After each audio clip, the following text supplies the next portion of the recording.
Mobile phone footage verified by 2 media outlets appears to show the plane exploding in the sky just seconds before it crashed. Western leaders say the evidence points towards an Iranian missile. Canadian Prime Minister Justin Trudeau was the first to publicly announce the theory. We have intelligence from multiple sources, including our allies and our own intelligence. The evidence indicates that the plane was shot down by an Iranian surface-to-air missile. This may well have been unintentional. This new information reinforces the need for a thorough investigation into this matter. U.S. officials have told U.S. media they have a, quote, high degree of certainty that it was a missile that hit the plane. Earlier, President Donald Trump had also suggested it might have been an accident. Iran vehemently denies the theory that an Iranian missile brought down the plane.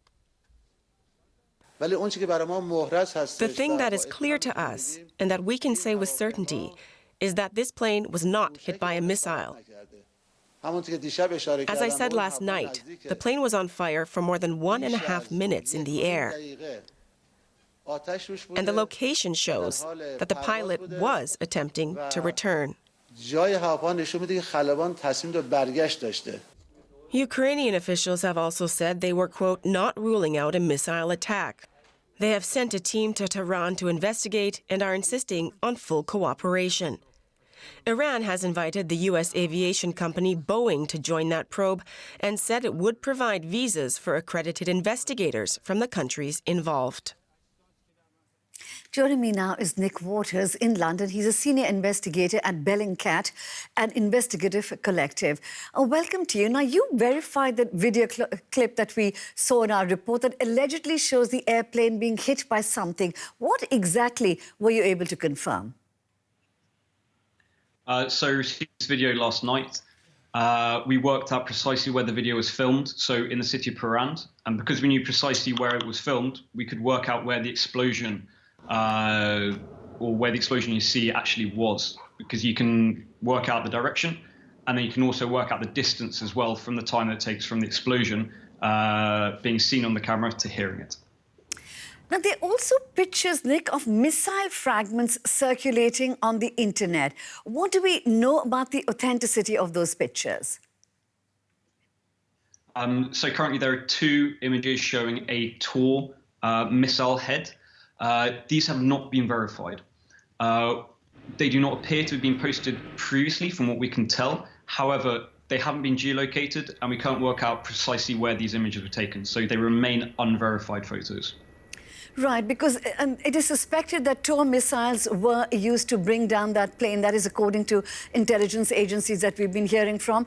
Now, there are also reports out there, Nick, that bulldozers are being used to clear the crash site. What does your investigation show?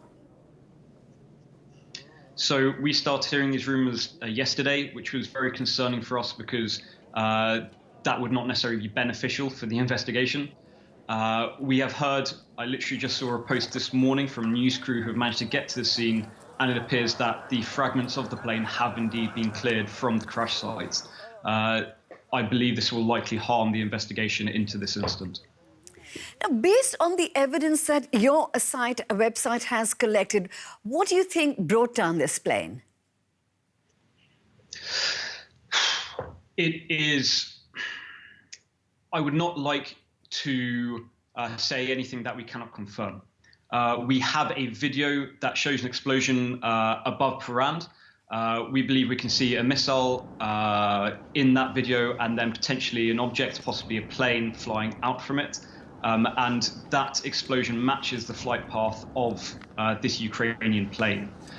That is the most I can say, because that is what we have confirmed. I wouldn't like to say more than that without further information.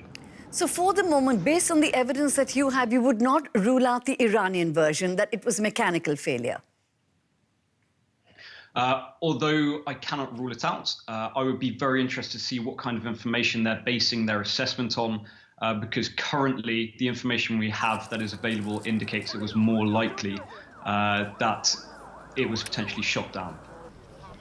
Right. Nick Waters from the Investigative Journalism Collective at Bellingcat. Thank you very much for talking to us on DW.